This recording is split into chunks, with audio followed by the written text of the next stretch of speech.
Miss হবে না আপনার পছন্দের টিভি শো। দেখুন জি5 অ্যাপে একদম ফ্রি। মানে স্যারকে দেখে ডক্টর বলেছে যে আপনি যদি সামনে যান তাহলে যদি ওনার পাগলামোটা বন্ধ হয়। চলুন না ম্যাডাম, ম্যাডাম চলুন না একবার।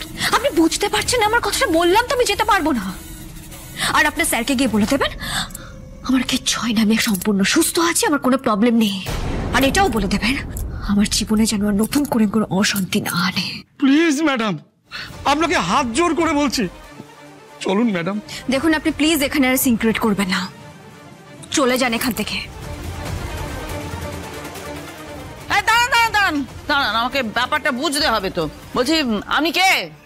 আমি ওই কোম্পানির এইচআর। কেন এইচআর? ম্যানেজার শুনেছি, এইচআর আবার কি? হ্যাঁ যাকে আপনি যে হরিদাস পালি হোক না কেন, তো আপনার নাম কি, কি করেন? মা উনি হলেন এইচআর, মানে প্রত্যেকটা অফিসে এইচআর থাকেন যারা ইন্টারভিউ নিয়ে ক্যান্ডিডেটদের চাকরি দেন। ঠিক আছে, বলছিলাম আপনি কি এই ক্যান্ডিডেটকে,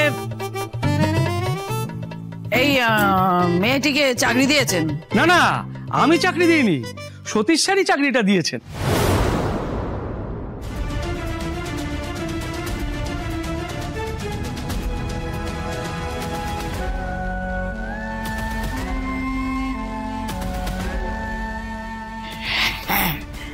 আপনি কি করে দেবেন? সতীশ স্যারই তো দেবে, সতীশ স্যারই তো দেবে চাকরি, সতীশ স্যার চাকরি দেবে। তারপরে বরের কথা না শুনে স্বামী সংসার ভুলে একজন ধাই করে নিত্য করতে করতে সংসার ছেড়ে বেরিয়ে যাবে। সেটা কি বাড়ির লোক রয়েছে? তুমি চুপ করো, তুমি চুপ করো।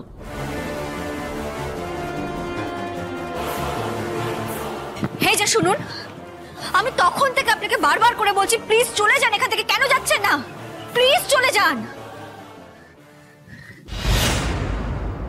শাক দিয়ে আর মাছ রেখে কি হবে মাউনি? সব তো খোলসা হয়ে গেছে। হ্যাঁ, পুরো লটঘট কেস।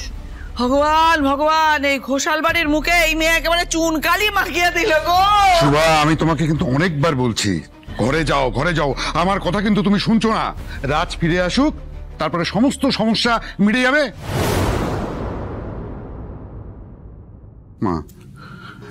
মা রাজ ফিরে আসুক, তারপরে ঘরে গিয়ে ওর সাথে কথা বলে তুমি সমস্যাটা মিটিয়ে নিও। এখানে নয়, অনেক হয়ে গেছে। দিনের পর দিন না এই ভুল বোঝাবুঝিটা বেড়েই চলেছে বাবা। আমার ভালো লাগছে না, আমি ক্লান্ত হয়ে পড়ছি। আমি ঠিক করেছি আজ সবার সামনে আমি রাজের সঙ্গে আলোচনা করব, সব সমস্যা আমি মিটিয়ে নিতে চাই বাবা, আর নয়। মা, আমি তোমাকে একটা কথা বলেছিলাম, সংসারে অনেক বাসনপত্র থাকে, ঠোকাঠুকি লাগে মা, এই কথাটা বলেছি আমি তোমাকে। আমি তো বলছি রাজ ফিরে আসলে তারপরে ঘরে গিয়ে সমস্যাটা মিটিয়ে নিও মা। এত ভাবছো কেন তুমি? তুমি কিন্তু সকাল থেকে কিচ্ছু খাওনি। আজ তোমার যদি শরীরটা অসুস্থ হয়ে পড়ে, এই সংসারটা কে সামলাবে মা? সেটা কি একবারও ভেবেছো? আমি কি করে আর এই সংসারটা সামলাবো বলো তো বাবা?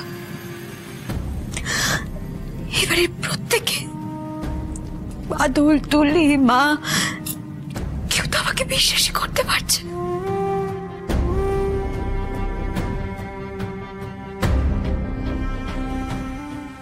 এতটা অবিশ্বাস নিয়ে আমি কি করবো বাবা? আপন জনেরা যদি এইভাবে ভুল বোঝে, হয়তো কিছু। জি5 ডাউনলোড করুন আর সব এপিসোড দেখুন একদম ফ্রি।